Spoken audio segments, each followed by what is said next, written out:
ઊંચા વળતરની લાલચ આપી રોકાણકારો સાથે કરોડો રૂપિયા ઠગે આચરનાર શાહ દંપતીની ફરી ધરપકડ કરાઈ છે।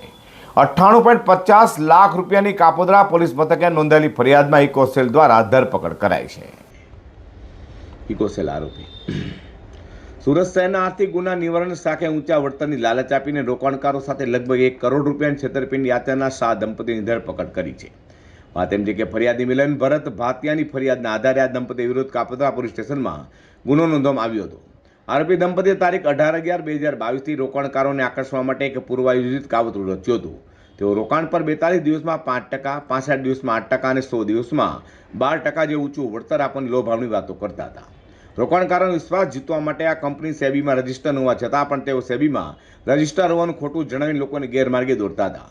હાર્દિક કુમાર અશોકભાઈ શાહ, તેની પત્ની પૂજાબેન શાહ, તેઓ શાહ ઇન્વેસ્ટમેન્ટ કંપનીના માલિક વહીવટ કરતા છે। સુરતમાં થોડા રોકાણકારોને વળતર ચૂકવીને વધુ મોટા રોકાણો આકર્ષ્યા બાદ દંપતીએ ચૂકવણી બંધ કરી દીધી હતી। ફરિયાદની વિગતો મુજબ ફરિયાદીના 30 લાખ અને અન્ય સાદોના 68.50 લાખ મળીને કુલ 98.50 લાખ રૂપિયાનું રોકાણ વળતર કે મુદ્દલ પરત કર્યા વિના ડૂબાડી દીધું હતું। ત્યારે ફરિયાદીએ પોતાના રોકાયેલા રૂપિયાની ઉઘરાણી કરી ત્યારે આરોપી હાર્દિક શાહે ઉશ્કેરાઈ જઈને માત્ર ગાળાગાળી જ નહોતી કરી, પરંતુ જાનથી મારી નાખવાની ધમકી પણ આપી હતી। આથી ગુના નિવારણ શાખાએ ગંભીરતાથી આ કેસમાં તપાસ હાથ ધરી આરોપીઓ હાર્દિક કુમાર શાહ, પૂજા શાહની ધરપકડ કરી છે।